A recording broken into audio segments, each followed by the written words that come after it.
तो पे आज भिडियो संपूर्ण भाव में +3 6 सेमिस्टर ऑडियंस पे गोटे गुरुत्वपूर्ण वीडियो। तो पे आज वीडियो माध्यम जो तुम कोर पेपर 14 रही तो से कोर पेपर 14 यूनिट 1 कौन अच्छी जो तुम आत्मजीवनी सहित भ्रमण साहित्य समालोचना तो सेटा भितर आम जो तुम भ्रमण साहित्य अच्छी तो से विषय संपूर्ण भाव में जाना जे भ्रमण साहित्य कौन आउ से भ्रमण साहित्य एग्जाम केमती कौन क्वेश्चन आसूची तो सेगुड़ा आम आलोचना करवा। तो चलते देखा फास्ट मैंने भ्रमण अर्थ कौन बुझुच भ्रमण अर्थ जे माने गोटे स्थान आ गोटे स्थान को जोटा कि बुलवा जाऊ ताकू भ्रमण कहुए है। तो भ्रमण सागर साहित्य है साहित्य केमती रूप दी जाए ना देखो भ्रमण कर मनुष्यर गोटे आदिम प्रवृत्ति जो लोक मैंने बर्तमान जाऊँच ट्राभेल करने जो बर्तमान आगुरी कौन जाऊन आगुरी मत जाऊे चली चली अनेक गुटे जगह गोटे शौक थिला जमीती धर गोटे देश भ्रमण हो जाऊ राज्य भ्रमण हो जाऊ जमती गोटे देश मध्य देशर माने देशर भ्रमण हो जाऊ कि राज्य राज्य मध्य भ्रमण हो जाऊ अनेक सारा से भ्रमण साहित्य ताको माने केमिति गोटे स्थान पाइते से जानिबा हला। मनुष्य गोटे स्थान में बास करने व्यतीत भ्रमण करने अधिक पसंद करता है। मनुष्य धर गोटे जगह तार बासस्थान से गोटे जगह ही जब बुलिब बोरिंग लगे ना लगे सी तेणुक सी कौन करे ना से भिन्न भिन्न स्थान को बुलाया जाए जहाँफल कि अधिक पसंद लगी थाए है। माने प्रायतः मनुष्य मैंने बुलाया अधिक पसंद करमर पूर्वपुरुष मैंने जाजाबर जीवन जापन करुले तो निहत भाव में आम जो पूर्वपुरुष मैंने बर्तमान जमी निज निजर बासगृह अच्छी है आम निज निजर घरे रोचु किंतु आम पूर्वपुरुष मानकर कौन भी घर नाला से कौन करते ना जाजाबर जीवन जापन बा कौन गोटे निर्दिष्ट स्थान में अधिक समय जाए रोहन से गोटे स्थान गोटे स्थान को सेमती बुली बुली चलते जहाँ भी पाते फलमूल से खाई जीविका निर्वाह करते बंचुले किंतु बर्तमान कौन हो लोक मैंने गोटे जगह घर कर गोटे जगह कौन स्थायी होकर रोचंती किंतु पूर्वकार था नाला खाद्य अन्वेषण गोटे स्थान अन्य स्थान को यात्रा करुले खाद्य से खाद्य उपर निर्भर करते आम जमी गोटे जगह रोचु चाषबास बर्तमान सब कराऊे धान चाष कि परिवा चाष फल चाष तो आग काल सेमती नुहे धर जो जगह जो अंचल अधिक माने फल कि जेकोसी खाद्य फसल थी से जगह ही रोते से सरीगला से आउ गोटे जगह को जाऊे से भाव में चली तो यही यात्राकालीन रोमांचकर अनुभूति भय और प्रकृति उपासना परवर्ती समय मौखिक साहित्य रूप में आम समाज में प्रचलित रही माने कौन प्रथम लिखित ही नाला ये जो यात्राकालीन लोक मैंने जाऊे माने अनेक सारा अनुभूति भय हो जो राति जाऊे दर बाघ को देखीदे तो भय कि अनेक सारा प्रकृति को लेकिन जमी अनेक सारा नेचुरल जिनस जमीती कि नदी पहाड़ जंगल से देखुले से मौखिक साहित्य बा मौखिक रूप पाई कौन माने धर जहाँ देखिकी आसिक से 4 जन को कहते से शुणिकी आउ 10 जन को शुणुले एमती सेमती झरणा बोची से पहाड़ अच्छी से सेव गछ अच्छी तो सेमती माने मौखिक साहित्य रूप पाई तो फास्ट कौन थिला ना लिखित कौन प्रकार रूप नाला कृषि सभ्यतार विकास फल मनीष गोटे स्थान में स्थायी भाव में बास करना जिते कृषि सभ्यतार विकास हो नाला जिते माने जिते बेले मनीष माने निजर गोटे माने विभिन्न प्रकार जो बर्तमान धान चाष हो गहम चाष हो जो जिते से जानी नथिले जमती भी चाष हो पारे केमती हल करा जाए केमिति तोड़ा बुणा जाए तो से गोटे स्थान गोटे जगार स्थायी रोते कि बर्तमान कि होने जानिले जे केमिति धान चाष करते केमिति परिवा चाष करते गोटे स्थान रही जो खाद्य चाष को अधिक उत्पादन कर निजर जीविका निर्वाह करुँच। तो देखो आगकार और बर्तमान मध्य पार्थक्य कौन अच्छी निजर कृषि कार्य समय पाइले संपर्क मान घर को भ्रमण करने को जाए से तो निजर धान हो फल मूल से चाष पनीपरिया इत्यादि चाष करती किंतु से कारण जो छुट्टी पाती जमीती कि धान कम भी दर वर्ष में 2 थर चाष करा हुए तो किसी नहीं थरे भी चाष करा हुए किसी जगह तो सही टाइम आउ जो फाँका टाइम थो धान गच जो बड़ हो से टाइम से बुलाया जानती संपर्क घर को है गोटे स्थान आ गोटे स्थान को जानती। तो क्रमश आमर सामाजिक जीवन विकास होगा जो कृषि छड़ा अन्य वृत्ति गुड़िकर विकास घटी केवल कृषि नुहे जो आमर विज्ञान क्षेत्र में हो सामाजिक क्षेत्र में हो अनेक सारा क्षेत्र में अनेक जतन परिवर्तन विकास घटी बर्तमान देखा मिली बर्तमान समय सबू मनुष्य निजक गढ़ार व्यस्त तो निहत भाव जो पाठ पढ़ुं कि वृत्ति कौन चाकरी अनेक सारा चाकरी करुँच इंजीनियरिंग हो कि टीचिंग लाइन हो तो अनेक सारा चाकरी करके निजर जीविका बा निजक गढ़ार व्यस्त अच्छा घर संसार भितर तार भ्रमण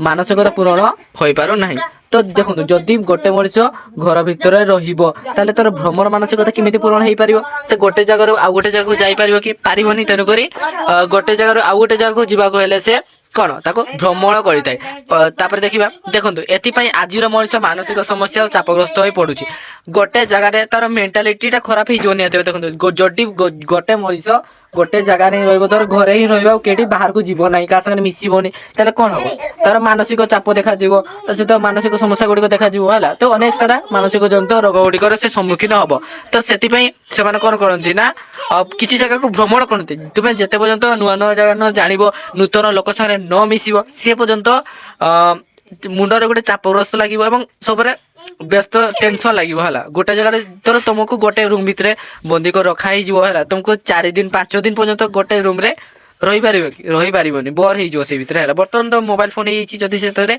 किसी भी न था गोटे जगह अधिक समय रही हम ना है माने अनेक सारा चिंता मुड़ को आसो गोटे मिनिट भी तुमको गोटे घंटा लगे देखा एपरी चाप भितर मुकुड़ा छुट्टी दिन मानक बाहर को भ्रमण करने जाऊँगी जमी पे आमर जो भारत केते माने आमर मासरे केते रविवार पड़ुचे सप्ताह गोटे बार छुट्टी थाए रविवार से रविवार दिन लोक मैंने प्रायः बहुत जगह बुलापी जाती है बुलिले कौन हम ना माइंड से फ्री हम कंपनी गुड़िकर निजर कर्मचारी मान को सतेज रखापी भ्रमण पैकेज प्रदान कर सारा कंपनी गुड़िक अच्छी जो मैंने कि गोटे जगह अन्य गोटे पहाड़ी अंचल हो जाऊ कि कौन से कौन टूरिस्ट प्लेस से बुलाइपा नियंती जहाँफल किसी पैकेज गुड़िक थाए एमती अनेक सारा आम मयूरभंज हो जाऊ केउझर हो जाऊ अनेक सारा जिला गुड़िक बर्तमान सुधा कौन तो चली तो एपाई नुआ नुआ होटेल रिसोर्ट सहित फार्म हाउस हॉलिडे होम मान सृष्टि होउची अनेक सारा जमी नुआ नुआ देखुव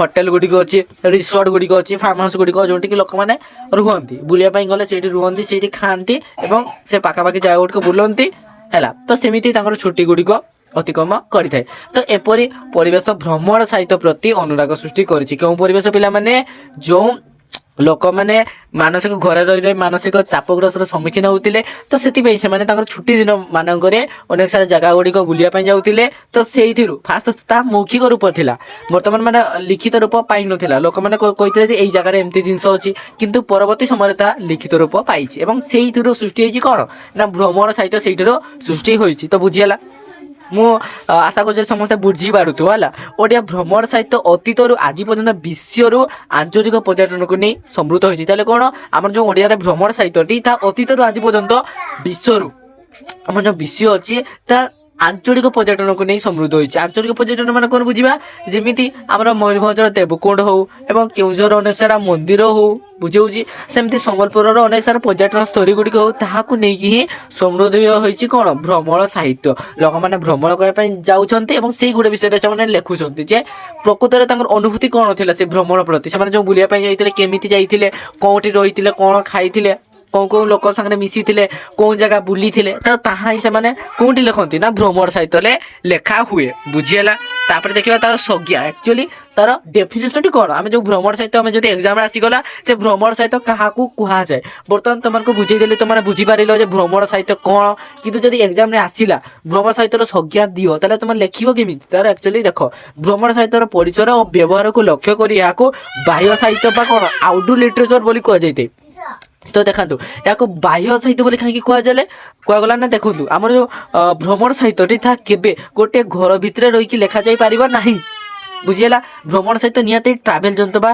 गोटे जगार बाहर को गले ही तुमने लिखिपार कौन आउटडोर लिटरेचर जोटा कि बाहर बाह्य साहित्य बाहर साहित्य बोली कौन कहुए इंग्राजी में आउटडोर लिटरेचर बुझीगला लेखक बाह्य जगत को भ्रमण कर जो अनुभूति संग्रह करता है प्रकाश करते बुझीगला जो तुमने घरे रही तुमने जान जे आफ्रिकार कौन केमती सभ्यता अच्छी से माने केमती जीवन यापन करती कौन खाती है केमिति परिवेश रे बंचते केमिति पानी पीयंती तुम घरे रही तुमने लिखिपार कि जीवन विषय लिखि हेनी तेणुक जदि तुमने बुलापाई जीव सागर देख केमिति कौन रोच केमिति जीविका निर्वाह करुँच तेबे तुमने विषय लिखिपार बुझीगला देन प्रकृति सहित लेखकर संपर्क सौंदर्यबोध और रस पिपासु दृष्टिभंगी परिचय एथिरो मिलता है जे आम साहित्य जमी सौंदर्यबोध ଆମ ସାହିତ୍ୟର ସୌନ୍ଦର୍ଯ୍ୟ ବିଷୟରେ ଏବଂ ତାର ରସକୁ ଆମେ ଯେଉଁ ପାନ କରିଥାଉ, ତେଣୁ ରସ ପିପାସୁ ଦୃଷ୍ଟିଭଙ୍ଗୀ ହେଲା, ତାର ସାହିତ୍ୟ ଯେଉଁ ଆମେ ସୌନ୍ଦର୍ଯ୍ୟକୁ ଉପଭୋଗ କରିଥାଉ ତାହାର ପରିଚୟ ମିଳିଥାଏ ଏହି ଭ୍ରମଣ ସାହିତ୍ୟ। ଭ୍ରମଣ ସାହିତ୍ୟ ସମ୍ପର୍କରେ ବିଭିନ୍ନ ଆଲୋଚକ ମାନେ ମତ ପୋଷଣ କରିଛନ୍ତି। ତ ଅନେକ ସାରା ଆଲୋଚକ ମାନେ ଅନେକ ସାରା ମତ ଦେଇଛନ୍ତି, ଏଗୁଡ଼ା ମୁଁ ତୁମକୁ କହୁନାହିଁ ହେଲା, ତମେ ନିଜେ ଏଗୁଡ଼ା ପଢିଦିଅ ହେଲା। ତୁମକୁ ଯେଉଁ ଗୁଡ଼ିକ ଇମ୍ପୋର୍ଟାଣ୍ଟ ଗୁଡ଼ିକ ସେଇ ଗୁଡ଼ିକ ତୁମକୁ ବୁଝି ଦେଉଛି ହେଲା, ଯାହା ତୁମେ ବେସିକ୍ ପାଠର ବେସିକ୍ଟା କ'ଣ ଜାଣିପାରିବ। ଏକ୍ଜାମ୍ ଆସିଲେ ତମେ ଲଙ୍ଗ କ୍ୱେଶ୍ଚନ୍ ଆସିଲେ ବି ତମେ ବାଡ଼େଇକି ଲେଖିପାରିବ ହେଲା, କିଛି ଅସୁବିଧା ନାହିଁ। ଚାଲ ଦେଖିବା, ଏହା କେବଳ ପ୍ରକୃତି ବର୍ଣ୍ଣନା ବା ସ୍ଥାନର ବର୍ଣ୍ଣନା ନୁହେଁ, ପରନ୍ତୁ ଏହା ଗୋଟିଏ ସ୍ଥାନର ସାଂସ୍କୃତିକ ଓ ଭୌଗୋଳିକ ଉପସ୍ଥାପନ। ତାହେଲେ କ'ଣ, ଏହା କେବଳ ପ୍ରକୃତି, ଧର ଏହି ଜାଗାକୁ ଗଲେ ଏଇଠି ଏମିତି ଝରଣା ଅଛି, ପାହାଡ଼ ଅଛି, ତ ତାହା କେବଳ ସେତିକି ବର୍ଣ୍ଣନା କରା ନଥାଏ, ମାନେ ସେଗୁଡ଼ା ବି ଥାଏ, ବଟ୍ କେବଳ ସେତିକି ଥାଏନି। ତା ସହିତ ସେହି ସ୍ଥାନର ଯେଉଁ ସଂସ୍କୃତି, ତା ସହିତ ଲୋକମାନେ କେମିତି ସଂସ୍କୃତି ପାଳନ କରନ୍ତି, ତା ସହିତ ପର୍ବପର୍ବାଣି କେମିତି ଜୀବିକା ନିର୍ବାହ କରନ୍ତି, କେମିତି ଭୌଗୋଳିକ ପରିସ୍ଥିତି, ସେ ସବୁଗୁଡ଼ିକ ସେଇ ଭ୍ରମଣ ସାହିତ୍ୟରେ ଲିଖିତ ହୋଇଥାଏ। ଭ୍ରମଣ ସାହିତ୍ୟ ସ୍ଥାନ, ପାତ୍ର ଓ ସଂସ୍କୃତିର ଉପସ୍ଥାପନ କରିଥାଏ। ତାହେଲେ ଭ୍ରମଣ ସାହିତ୍ୟ କ'ଣ କରିଥାଏ? তো বুঝিগলা। তো ভ্রমণ সাহিত্য কଣ করে না ভ্রমণ সাহিত্য স্থান পাত্র ও সংস্কৃতির উপস্থাপন କରିଥାଏ। ତ ଏଥିପାଇଁ ଭ୍ରମଣ ସାହିତ୍ୟକୁ ପଥ ପ୍ରଦର୍ଶକ ପୁସ୍ତକ ବୋଲି କୁହାଯାଏ। ତାହେଲେ କ'ଣ କୁହାଯାଏ ପିଲାମାନେ? ଭ୍ରମଣ ସାହିତ୍ୟକୁ ପଥ ପ୍ରଦର୍ଶକ ପୁସ୍ତକ ବା କ'ଣ ଗାଇଡ୍ ବୁକ୍ ବୋଲି କୁହାଯାଇଥାଏ। ଭ୍ରମଣ ସାହିତ୍ୟର ସଂଜ୍ଞା ପ୍ରଦାନ କରି ଅନେକ ସାରା ଯେଉଁ ମତ ଗୁଡ଼ିକ ଅଛି ଏଗୁଡ଼ା ମୁଁ ପଢ଼ୁନାହିଁ ହେଲା, ତମେ ନିଜେ ଦେଖିଦିଅ।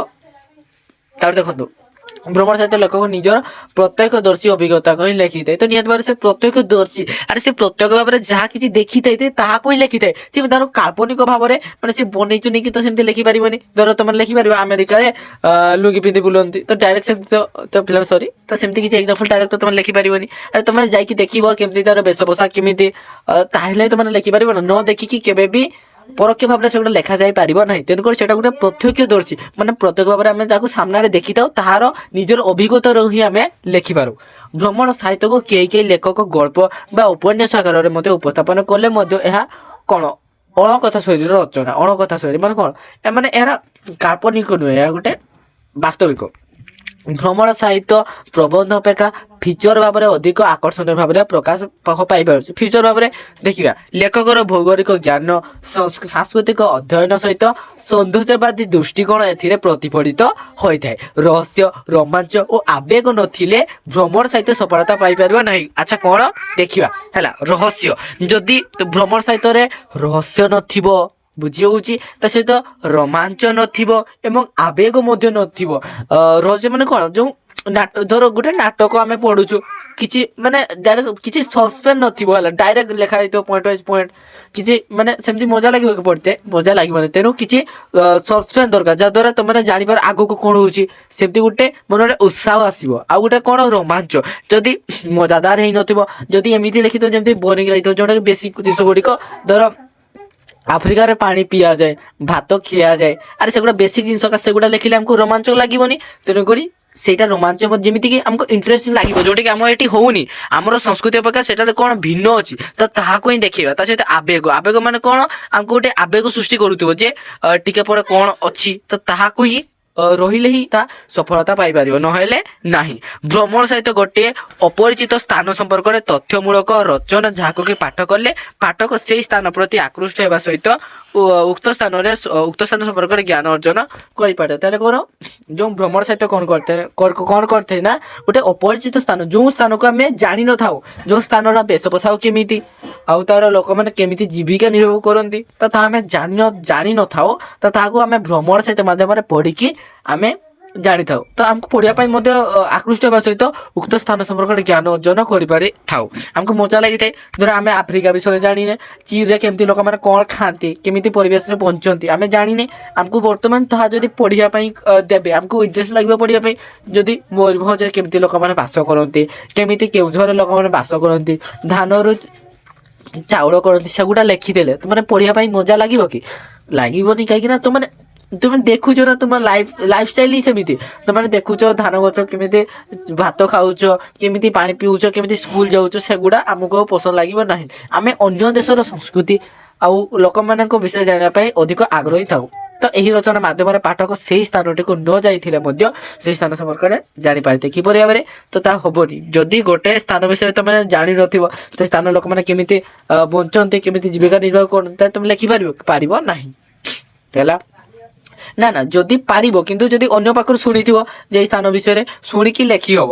ଜଣେ ତମର ବନ୍ଧୁ ଯାଇଥିଲା ସେ କହିଥିବ ଯେ ଏମିତି ଧର ଏଇଆ ଖାଆନ୍ତି ଏମିତି ବୁଲନ୍ତି ତାହେଲେ ବି ଲେଖି ହବ ନ ଯାଇକି ମଧ୍ୟ ହେଲା। ତାପରେ ଦେଖିବା ତାର ସ୍ୱରୂପ ବିଷୟରେ ବର୍ତ୍ତମାନ ଜାଣିବା। ବର୍ତ୍ତମାନ ଆମେ ଭ୍ରମଣ ସାହିତ୍ୟ କଣ ଆମେ ବୁଝିଲେ ଭଲସେ ତାର ସଂଜ୍ଞା ବିଷୟରେ ଜାଣିଲେ କିଏ କଣ ମତ ଦେଇଥିଲେ ସେଗୁଡ଼ା ତମେ ପଢିଦବ। ଦେନ୍ ବର୍ତ୍ତମାନ ତାର ସ୍ୱରୂପ ବିଷୟରେ ଜାଣିବା ତାର ସ୍ୱରୂପ କଣ କିଛି ରହୁଛି। ତାହେଲେ ଦେଖ ଭ୍ରମଣ ସାହିତ୍ୟ ଅନ୍ୟାନ୍ୟ ସାହିତ୍ୟ ବିଭାଗ ପରି ଜଣାପଡୁଥିଲେ ମଧ୍ୟ ଏହାର କେତେ ନିର୍ଦ୍ଦିଷ୍ଟ ଅଭିମୁଖ୍ୟ ରହିଛି ହେଲା। ଆମର ସାହିତ୍ୟରେ ଅନେକ ଗୁଡ଼ିଏ ବିଭାଗ ଅଛି ତା ସହିତ ଏଇ ଯୋଉ ଭ୍ରମଣ ସାହିତ୍ୟଟି ଅନେକ ବିଭାଗ ପ୍ରତି ଜଣାପଡ଼ିଲେ ମଧ୍ୟ ଏହାର ନିର୍ଦ୍ଦିଷ୍ଟ ଗୋଟେ ଅଭିମୁଖ୍ୟ ରହିଛି। ଏହି ଅଭିମୁଖ୍ୟ ଆଧାରରେ ଏହାର ସ୍ୱରୂପ ନିର୍ଣ୍ଣୟ କରାଯାଇ ପାରିବ। ଦେଖନ୍ତୁ ହଁ ଭ୍ରମଣ ସାହିତ୍ୟର ଏପରି ଆଭିମୁଖ୍ୟରେ ତାର ସ୍ୱରୂପ ସମ୍ପର୍କରେ ଜାଣିହେବ। ନିଜର ଅନୁଭୂତିକୁ ପାଠକ ପାଖରେ ଉପସ୍ଥାପନ କରି ଉକ୍ତ ସ୍ଥାନ ପ୍ରତି ଅନୁରାଗ ସୃଷ୍ଟି କରିବା ଭ୍ରମଣ ସାହିତ୍ୟର ଉଦ୍ଦେଶ୍ୟ। ବୁଝିହେଲା ଭ୍ରମଣ ସାହିତ୍ୟର ଉଦ୍ଦେଶ୍ୟ କଣ ବର୍ତ୍ତମାନ ବୁଝି ସାରିଛି ଏଗୁଡ଼ା। ଦେଖନ୍ତୁ ପୁନଶ୍ଚ ନିଜର ମାତୃଭୂମି ସହିତ ଅନ୍ୟ ଏକ ଭୂଖଣ୍ଡର ତୁଳନାତ୍ମକ ଚିତ୍ର ଉପସ୍ଥାପନ ଦ୍ୱାରା ଆମେ ଆଉ ଗୋଟିଏ ଦେଶର ସଭ୍ୟତା ଓ ସଂସ୍କୃତି ବିଷୟରେ ଜାଣିବାକୁ ପାଇଥାଉ। ଯେମିତି ଗୋଟେ ଏକ୍ସାମ୍ପଲ ଦେଇ ଦଉଛି ଆମର ଭାରତରେ କେମିତି ସପ୍ତାହରେ ଦିନେ ଛୁଟି କିନ୍ତୁ ଯଦି ତମେ ଆଫ୍ରିକା ପଳେଇବ ତେବେ ତାଙ୍କର ସପ୍ତାହରେ 2 ଦିନ ଛୁଟି ଥାଏ। କୋଉ ଗୋଟେ ହେଲେ ତମର ଶନିବାର ବି ଛୁଟି ଥାଏ ଏବଂ ସଣ୍ଡେ ବା ରବିବାର ବି 2 ଦିନ ତାଙ୍କର ଛୁଟି ଥାଏ। ଆମର ଯେମିତି ସପ୍ତାହରେ ଦିନେ ଛୁଟି ତାଙ୍କର 2 ଦିନ ଛୁଟି ହେଲା। ତ ସେଇଭଳି ଅନେକ ସାରା ଆମର ଆଉ ଏଠିକା ମଧ୍ୟରେ ଡିଫରେନ୍ସ ଅଛି ବହୁତ ହେଲା ପାର୍ଥକ୍ୟ ଯୋଉଟା ଆମେ ସେଇଗୁଡ଼ିକ ହିଁ ଦେଖିବା ପାଇଁ ପସନ୍ଦ କରିଥାଉ ନା। ଆମେ ଧର ଆମର ଯେମିତି ଏଠି ପାଣି ପାଣି ପିଇକି ଆମର ବଞ୍ଚିଥାଉ। ଯୋଉ ତମର ପଶ୍ଚିମ ଆଫ୍ରିକାରେ ଓଡ଼ିଆ ଢିଙ୍କି ସେଇଟାରେ ପଢିଥିଲୁ ଲୋକମାନେ କେମିତି ପାଣି ପିଇବା ପାଇଁ ପାଉନାହାନ୍ତି କୋଉଠି ଆଫ୍ରିକାରେ ସେମାନେ ଆଲକୋହଲ ବା କଣ ମଦ ସେମାନେ ପିଅନ୍ତି ମଦ। ସେତେବେଳେ ପାଣିଠୁ ତାଙ୍କର ସେପଟେ ମଦ ସୁବିଧା ପାଣି ମାନେ ପାଣି ଅଧିକ ରେଟ୍ ମଦ ସେପଟେ କମ୍ ରେଟ୍ ତେଣୁ ସେମାନେ ସୁରାପାନ ବା ମଦ ପାନ କରିକି ସେମାନେ ବଞ୍ଚନ୍ତି ହେଲା। ମାନେ ପାଣି ବି ବହୁତ ପରିଷ୍କାର ଥାଏ ତାଙ୍କ ସେପଟେ ହେଲା। ପୁନଶ୍ଚ ନିଜର ମାତୃଭୂମି ସହିତ ଅନ୍ୟ ଏକ ଭୂଖଣ୍ଡର ତୁଳନାତ୍ମକ ଚିତ୍ର ଉପସ୍ଥାପନ ଦ୍ୱାରା ଆମେ ଆଉ ଗୋଟେ ଦେଶର ସଭ୍ୟତା ଓ ସଂସ୍କୃତି ବିଷୟରେ ଜାଣିବାକୁ ପାଇଥାଉ। ତ ଏହି ଦୃଷ୍ଟିରୁ ବିଚାର କଲେ ଭ୍ରମଣ ସାହିତ୍ୟର ଗୁରୁତ୍ୱପୂର୍ଣ୍ଣ ଭୂମିକା ରହିଛି। ତାର କ'ଣ ଆମେ ଯେଉଁ ଅନ୍ୟ ଦେଶ ବିଷୟରେ ଜାଣିପାରୁ କି ଅନ୍ୟ ରାଜ୍ୟ ବିଷୟରେ ଜାଣିପାରୁ ତା କିପରି ଭାବରେ ଜାଣିପାରୁ ନା ଭ୍ରମଣ ସାହିତ୍ୟ ମାଧ୍ୟମରେ ହେଲା।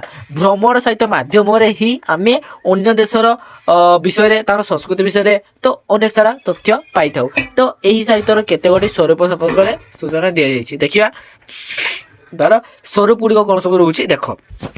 ତ ପ୍ରଥମ ସ୍ୱରୂପ ଭ୍ରମଣ ସାହିତ୍ୟ ପ୍ରଥମ ପୁରୁଷରେ ରଚନା କରାଯାଇଥାଏ। ଆଚ୍ଛା ହଉ ଆଚ୍ଛା ପ୍ରଥମ ପୁରୁଷ ଏଠି କାହିଁକି କୁହାହେଲା ନା ଦେଖନ୍ତୁ ପ୍ରଥମ ପୁରୁଷ ମାନେ ଯେମିତି ଭ୍ରମଣ ସାହିତ୍ୟରେ କ'ଣ ଲେଖାଥାଏ ମୁଁ ଏଇଠି ଯାଇଥିଲି ଏଇଠି ରହିଥିଲି ଏହା ଖାଇଥିଲି ୟାଙ୍କ ସାଙ୍ଗରେ ମିଶିଥିଲି ହେଲା ଏହା ପିଇଥିଲି। ତାହେଲେ କ'ଣ ଭ୍ରମଣ ସାହିତ୍ୟରେ ତେଣୁ ପ୍ରଥମ ପୁରୁଷ ଲେଖା ଯାଇଥାଏ। ବ୍ଲଗ ଗୁଡ଼ିକ ଯେଉଁ ଦେଖୁଥିବ ବ୍ଲଗ ଭିଡ଼ିଓ ଗୁଡ଼ିକ ହେଲା ଯେଉଁ ଲୋଭ ହସ୍ତା କରନ୍ତି ତ ସିଏ କେମିତି ସେ ନିଜ ବିଷୟରେ କ'ଣ କୁହନ୍ତି ଯେ ଏଇଠି ଯାଇଥିଲି ଏଇଠି ରହିଥିଲି ଏଇଟା ଖାଇଥିଲି ଏଇଠିକୁ ଗଲି କ'ଣ ଅନ୍ୟ ବିଷୟରେ ଲେଖନ୍ତି କି ସେମାନେ ଯାଇକି ସେୟା କଲେ ଏହା କଲେ ସେମିତି ତ ଲେଖା ମାନେ ସେମିତି କୁହନ୍ତିନି। ତେଣୁକରି ତାହା ପ୍ରଥମ ପୁରୁଷରେ ରଚନା କରାଯାଇଥାଏ। ପ୍ରଥମ କଥା ମନେ ରହିଲା। ଦେନ୍ ସେକେଣ୍ଡ କଥା ଏହା ଏକ ଅଳକଥା ଭିତ୍ତିକ ରଚନା। ଅଳକଥା ଭିତ୍ତିକ ରଚନା ଏହା ହେଉଛି ବାସ୍ତବିକ କାଳ୍ପନିକ ନୁହେଁ ହେଲା। ତାପରେ ଦେଖିବା ଫିଚର ଶୈଳୀରେ ରଚିତ ଭ୍ରମଣ ସାହିତ୍ୟକୁ ଶ୍ରେଷ୍ଠ ଭ୍ରମଣ ସାହିତ୍ୟର ମାନ୍ୟତା ମିଳିଥାଏ ଯୋଉଟା କି କ'ଣ ଫିଚର ଶୈଳୀରେ ଲେଖାଯାଇଥାଏ। ତ ପିଲାମାନେ ଫିଚର ବିଷୟରେ ଜାଣିଛ ଯଦି ଜାଣିନ କ୍ଲାସଟି କରିଦେଇଛି ତମାନେ ଜାଣ ହେଲା। କ୍ଲାସଟା ଭିଡ଼ିଓଟା ଦେଖ ଜାଣିପାରିବ। ଭ୍ରମଣ ସାହିତ୍ୟ ପ୍ରବନ୍ଧ କବିତା ରୂପରେ ମଧ୍ୟ ପ୍ରକାଶିତ ପାଇଥାଏ। ତ ଅନେକ ଗୁଡ଼ିଏ ରୂପରେ ପ୍ରକାଶ ପାଇଥାଏ। ଭ୍ରମଣ ସାହିତ୍ୟର ଭାଷା ସାଧାରଣ কথ୍ୟ ଭାଷା। ଯଦି ଆମେ ସେଇଠି ପୁରା ସାହିତ୍ୟ ୱାର୍ଡ଼ ଲଗାଇବା ଆମେ ସେଠାକୁ ଯାଇଥିଲେ ଏବଂ ୟାଙ୍କ ସାଙ୍ଗରେ ଆମେ ମିଶିଥିଲେ ତ ସେମିତି ଯଦି ମାନେ କ'ଣ ଅଧିକ ସାହିତ୍ୟିକ ୱାର୍ଡ଼ ଯେମିତିକି ବୃକ୍ଷ ଲଗେଇବ ଦେନ୍ ତ ଅନେକ ସାରା ସେମିତି ଅଛି। ତ ତାଇଲେ ଆମକୁ ପଢ଼ିବା ପାଇଁ ଏତେ କ'ଣ ରୋମାଞ୍ଚ ଲାଗିବନି। ଆମେ ବେଶୀ କରି ଯେଉଁଟାକି ଆମେ ଯେଉଁ ଲାଙ୍ଗୁଏଜରେ ଆମେ କଥାବାର୍ତ୍ତା କରୁ ସେଇ ଲାଙ୍ଗୁଏଜରେ ଯଦି ଆମେ ଲେଖିବା ତେବେ ସେମାନେ ଭଲ ଭାବରେ ବୁଝିପାରିବେ। ନହେଲେ ତାଙ୍କୁ କବିତା ନାଟକ ଉପନ୍ୟାସ ସେମିତି ଲାଗିବ ହେଲା। ଅନେକ ସମୟରେ ସ୍ଥାନର ସୌନ୍ଦର୍ଯ୍ୟ ବର୍ଣ୍ଣନା ପାଇଁ ଲେଖକ କାବ୍ୟ ଭାଷାର ବ୍ୟବହାର ସହିତ ଅଳଙ୍କାରର ପ୍ରୟୋଗ କରିଥାଏ। ଅନେକ ଗୁଡ଼ିଏ ଅଳଙ୍କାର ମଧ୍ୟ ପ୍ରୟୋଗ ହୋଇଥାଏ। ବୁଝିହେଲା। ଦେନ୍ ଭ୍ରମଣ ସାହିତ୍ୟର ପରିସର ଲେଖକ ଉପରେ ନିର୍ଭର କରିଥାଏ ଯେ ଭ୍ରମଣ ସାହିତ୍ୟକୁ ସେ କେତେ ବର୍ଡ ଲେଖିବେ କେତେ ବର୍ଡ ଲେଖିଲେ ଲୋକମାନେ ଏକ ଲୟରେ ପଢ଼ିବେ ବା କ'ଣ ତାକୁ ମଜା ଲାଗିବ ସବୁ ସମ୍ପୂର୍ଣ୍ଣ ଭାବରେ ପଢ଼ିବେ।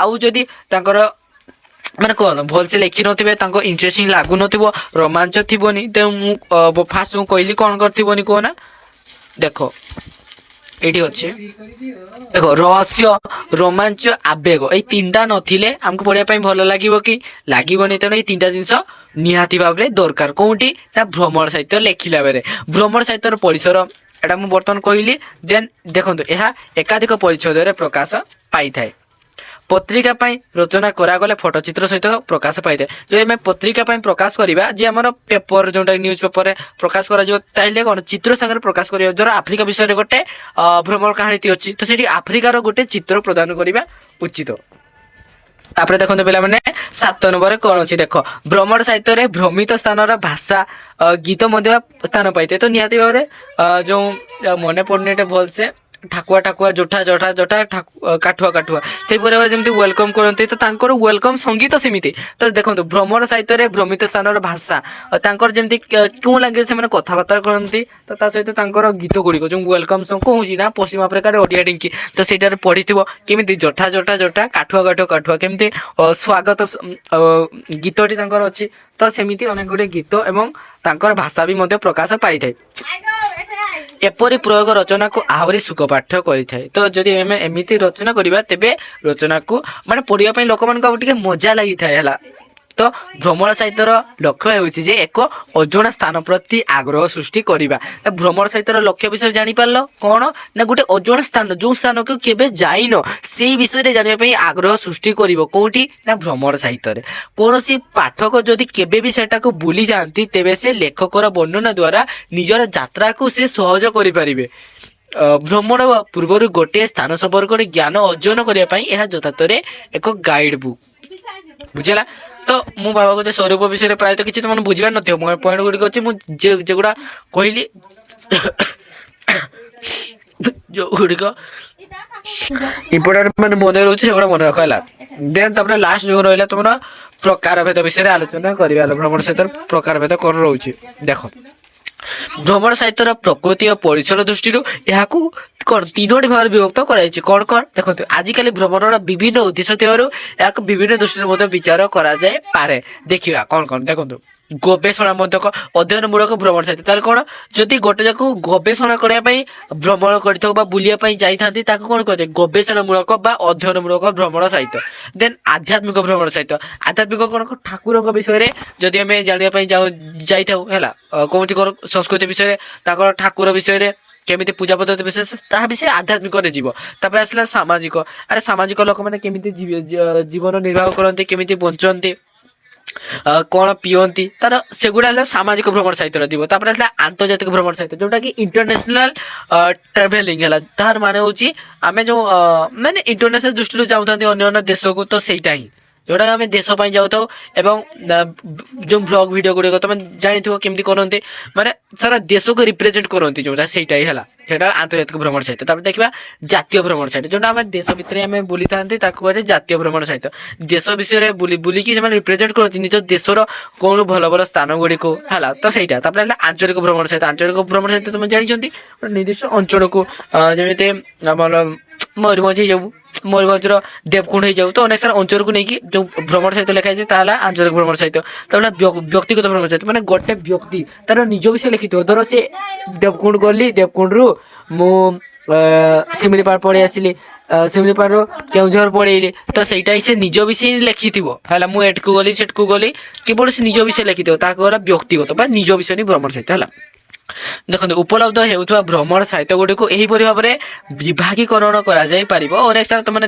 ବର୍ତ୍ତମାନ 7 ପ୍ରକାର ମୁଁ କହିଲି ମନେ ରହିଲା ଦେନ୍ ଆଜିକାଲି ବିଦ୍ୟା ଅଧ୍ୟୟନ ପାଇଁ ନିଜର ପ୍ରଦେଶ ଛାଡ଼ି ଅନ୍ୟ ସ୍ଥାନକୁ ପାଠ କରାଯାଇପାରିବ ଆଜିକାଲି ବିଦ୍ୟା ଅଧ୍ୟୟନ ପାଇଁ ନିଜର ପ୍ରଦେଶ ଛାଡ଼ି ଅନ୍ୟ ସ୍ଥାନକୁ ପାଠ ପଢ଼ିବା ପାଇଁ ଅନେକ ଯାତ୍ରା କରୁଛନ୍ତି ତ ବର୍ତ୍ତମାନ ଦେଖୁଥିବେ ପାଠ ପଢ଼ିବା ପାଇଁ ଯାଉଛନ୍ତି ଆନ୍ଧ୍ରପ୍ରଦେଶ ହେଇଯାଉ ଛତିଶଗଡ଼ ବିହାର ଇତ୍ୟାଦି ପାଠ ପଢ଼ିବା ପାଇଁ ଲୋକ ପଢ଼ୁଛନ୍ତି କି କେହି ଦିଲ୍ଲୀ ମଧ୍ୟ ପଢ଼ୁଛନ୍ତି ତ ସେଇଠି ତାଙ୍କର ଲେଖୁଛନ୍ତି ସେଇ ଦେଶ ବିଷୟରେ ସେଗୁଡ଼ା ବି ତାଙ୍କର ଭ୍ରମଣ ସାହିତ୍ୟ ହେଇଯାଉଛି ଏପରିକି ଗୋଟେ ନିର୍ଦ୍ଦିଷ୍ଟ ସ୍ଥାନର ସଂସ୍କୃତି ପର୍ଯ୍ୟଟନ ଉପରେ ଗବେଷଣା କରିବା ପାଇଁ ଗବେଷକ ମାନେ ଆସୁଛନ୍ତି ହୁଏନ୍ସା ମେଗାସ୍ଥିନିସ୍ ଭାରତ ଭ୍ରମଣ ଓ ସାହିତ୍ୟ ରଚନା ଏହି ପର୍ଯ୍ୟାୟର ଯେଉଁ ହୁଏନ୍ସା ଏବଂ ମେଗାସ୍ଥିନିସ୍ ଆସିଥିଲେ ମେଗାସ୍ଥିନିସ୍ କ'ଣ ଲେଖିଥିଲେ ଇଣ୍ଡିକା ହେଲା ସେଇଭଳି ଅନେକ ସାରା ଯେଉଁ ପୁସ୍ତକ ଗୁଡ଼ିକ ଲେଖନ୍ତି ସେଗୁଡ଼ା କ'ଣ ସେଗୁଡ଼ା ବି ହେଉଛି ଗୋଟେ ଭ୍ରମଣ ସାହିତ୍ୟରେ ଯିବ ହେଲା ଧର୍ମ ପ୍ରଚାର ଉଦ୍ଦେଶ୍ୟରେ ଗୋଟିଏ ଦେଶର ଲୋକ ଆଉ ଗୋଟେ ଦେଶକୁ ଯାଇଛନ୍ତି ଧର୍ମ ପ୍ରଚାର କରିବା ପାଇଁ। ଯେମିତି ଆମର ମିଶନାରୀ ମାନେ ଭାରତକୁ ଆସିଥିଲେ ନିଜର ଖ୍ରୀଷ୍ଟ ଧର୍ମ ପ୍ରଚାର କରିବା ପାଇଁ। ତ ଅନେକ ସାରା ଧର୍ମ ପ୍ରଚାର ଉଦ୍ଦେଶ୍ୟରେ ମଧ୍ୟ ଲୋକମାନେ ଯାଆନ୍ତି ହେଲା ଗୋଟେ ଦେଶ ଆଉ ଗୋଟେ ଦେଶକୁ। ଏପରିକି ଛୁଟିରେ ନିଜର ପରିବାର ସହିତ ଲୋକମାନେ ବିଭିନ୍ନ ଧାର୍ମିକ ସ୍ଥାନକୁ ଗସ୍ତ କରିଥାନ୍ତି। ଧାର୍ମିକ ସ୍ଥାନ ମାନେ କଣ ବୁଝିଲ? ଯେମିତିକି ମନ୍ଦିର ହେଇଯାଉ, ତୀର୍ଥ ସ୍ଥାନ ଗୁଡ଼ିକ ତାକୁ ଧାର୍ମିକ ସ୍ଥାନ କୁହାଯାଏ। ସେଗୁଡ଼ିକ ଲୋକମାନେ ଯାଆନ୍ତି ଛୁଟି ଦିନ ଘରେ। ବର୍ତ୍ତମାନ ତମେ ଦେଖୁଥିବ ତ ଏହି ଯାତ୍ରାକାଳୀନ ବର୍ଣ୍ଣନା ଗୁଡ଼ିକୁ ଆଧ୍ୟାତ୍ମିକ ଭ୍ରମଣ ସାହିତ୍ୟ ପର୍ଯ୍ୟାୟରେ ଗ୍ରହଣ କରାଯିବ। ତାକୁ କଣ କୁହାଯାଏ? ଆଧ୍ୟାତ୍ମିକ ଭ୍ରମଣ ସାହିତ୍ୟ। ବୁଝିହେଲା? ସାମାଜିକ ଭ୍ରମଣ ଗୋଷ୍ଠୀଗତ ଭାବରେ ପ୍ରତିନିଧି ଦଳର ସଦସ୍ୟ ଭାବରେ ସଦିଚ୍ଛାଗ୍ରସ୍ତ ରୂପରେ ଦେଖାଯାଇଥାଏ। ତାହେଲେ କଣ ସାମାଜିକ ଭ୍ରମଣ? ନା ସାମାଜିକ ଭ୍ରମଣ ଗୋଷ୍ଠୀଗତ ସାମାଜିକ ଭ୍ରମଣ ଗୋଷ୍ଠୀଗତ ଭାବରେ ପ୍ରତିନିଧି ଦଳର ସଦସ୍ୟ ଭାବରେ ସଦିଚ୍ଛାଗ୍ରସ୍ତ ରୂପରେ ଦେଖାଯାଇଥାଏ। ବିଭିନ୍ନ ଉତ୍ସବ ହେଇଯାଉ ଅବସରରେ ବିଭିନ୍ନ ସ୍ଥାନକୁ ଭ୍ରମଣ କରିବାକୁ ପଡ଼ିଥାଏ। ଦୂର ଦେଶରେ ଥିବା ସମ୍ପର୍କୀୟ ହୁଅନ୍ତୁ ବା ନିଜ ପ୍ରଦେଶର ବଧୁଘର ଏପରିକି ଯାତ୍ରାର ଅନୁଭୂତି ଲିପିବଦ୍ଧ ହେଲେ ସାମାଜିକ ଭ୍ରମଣ ସାହିତ୍ୟ ସୃଷ୍ଟି ହୋଇଥାଏ। ତାହେଲେ ଭ୍ରମଣ ସାହିତ୍ୟ କିପରି ଭାବେ ସୃଷ୍ଟି ହୋଇଥାଏ ବୁଝିହେଲା? ନିଜର ବନ୍ଧୁ ଘର ହେଇଯାଉ କି ସମ୍ପର୍କୀୟ ଘର ହେଇଯାଉ କି ଅଲଗା ଜାଗାକୁ ଗୋଟେ ଯାଇକି ଯଦି ଆମେ ଲେଖିଥାଉ ସେଇ ଜାଗା ବିଷୟରେ ତ ତାହାକୁ ଭ୍ରମଣ ସାହିତ୍ୟ କୁହାଯିବ। ବୁଝିହେଲା? ଜଣେ ବ୍ୟକ୍ତିର ବିଦେଶ ଭ୍ରମଣରେ ଯାଇ ଏହି ଅନୁଭୂତିକୁ ଲିପିବଦ୍ଧ କଲେ ଆନ୍ତର୍ଜାତିକ ଭ୍ରମଣ ଭିତ୍ତିକ ସାହିତ୍ୟ ବୋଲି ସୃଷ୍ଟି ହୋଇଥାଏ। ନିଜର ଦେଶ ଭିତରେ ବିଭିନ୍ନ ସ୍ଥାନ ଭ୍ରମଣ ଦ୍ୱାରା ଯେଉଁ ସାହିତ୍ୟ ରଚିତ କରାଯାଇଥାଏ ତାହାକୁ ଜାତୀୟ ଭ୍ରମଣ ସାହିତ୍ୟ ବୋଲି କୁହାଯାଇଥାଏ। ଯେଉଁ ଆମେ 7 ପ୍ରକାର ଦେଖିଲେ ତାହାର ବର୍ତ୍ତମାନ ଏଇଠି ତାର ମାନେ କାହାକୁ କୁହାଯାଏ ତ ସେ ବିଷୟରେ ଆମେ ଜାଣୁଛେ। ନିଜର ପ୍ରଦେଶର ବିଭିନ୍ନ ସ୍ଥାନ ବୋଲି ତାର ସୌନ୍ଦର୍ଯ୍ୟ ବା ମହାତ୍ମାକୁ ବର୍ଣ୍ଣନା ଦ୍ୱାରା ଯେଉଁ ସାହିତ୍ୟ ସୃଷ୍ଟି ହୋଇଥାଏ ତାହାକୁ ଆଞ୍ଚଳିକ ଭ୍ରମଣ ସାହିତ୍ୟ ବୋଲି କୁହାଯାଇଥାଏ। ବ୍ୟକ୍ତିଗତ କାର୍ଯ୍ୟରେ ବ୍ୟକ୍ତିକୁ ବିଭିନ୍ନ ସମୟରେ ଯାତ୍ରା କରିବାକୁ ପଡ଼ିଥାଏ। ଏହା ସରକାରୀ ବା ବ୍ୟକ୍ତିଗତ ହେଇପାରେ। ତ ସରି ପିଲାମାନେ ଯେଉଁ ବ୍ୟକ୍ତିଗତ ବିଷୟରେ ଆମେ ଜାଣିଥିଲେ ତାହା କଣ? ଆରେ ଯେଉଁ ସରକାର ଦ୍ୱାରା ପଠେଇବେ ଏହି ଜାଗାକୁ ଯାଆନ୍ତୁ ଏବଂ କିଛି ସେଇ ବିଷୟରେ କିଛି ତଥ୍ୟ ଆଣନ୍ତୁ ତ ସେଇଟା ହେଇଯିବ ବ୍ୟକ୍ତିଗତ ବା ନିଜର ପାର୍ସନାଲ ହେଲା। ବେଳେ ବେଳେ ଯାତ୍ରାର ଲକ୍ଷ୍ୟ ଭଲ ହୋଇଥିଲେ ମଧ୍ୟ ପ୍ରସିଦ୍ଧ ସ୍ଥାନ ଭ୍ରମଣର ଅବସର ଆସିଥାଏ। ଯୋଜନାହୀନ ଭାବରେ ଏପରି ସ୍ଥାନ ଭ୍ରମଣରୁ ପ୍ରଭାବିତ ହୋଇ ଯେଉଁ ସାହିତ୍ୟ ରଚନା କରାଯାଏ ତାକୁ ବ୍ୟକ୍ତିଗତ ଭ୍ରମଣ ଭିତ୍ତିକ ସାହିତ୍ୟ ବୋଲି କୁହାଯାଇଥାଏ। ତ ପିଲାମାନେ ଆଜିର ଭିଡ଼ିଓଟି ଏଇଠି ରଖୁଛି। ମୁଁ ଆଶା କରୁଛି ଯେ ସମସ୍ତେ ମାନେ ଦେଖିକି ନିହାତି ଭାବରେ ଉପକୃତ ହେଇଥିବେ। ଯଦି ଭିଡ଼ିଓଟି ଦେଖିକି ତମମାନେ ଟିକେ ହେଲେ ବି କିଛି ଶିଖିବା ପାଇଁ ପାଇଛନ୍ତି ତ ଚ୍ୟାନେଲଟିକୁ ସବସ୍କ୍ରାଇବ କରିଦିଅନ୍ତୁ। ଏବଂ ଯଦି ଟିକେ ବି ଯଦି କିଛି ମନରେ ଡାଉଟ୍ ରହିଲା ଯେ ତମମାନେ ଭାବୁଛନ୍ତି ଏଇଟା ମୁଁ ବୁଝିପାରିଲିନି ତେବେ କମେଣ୍ଟ ସେକ୍ସନରେ ପଚାରି ପାରିବେ। ଧନ୍ୟବାଦ। ଜୟ ଜଗନ୍ନାଥ।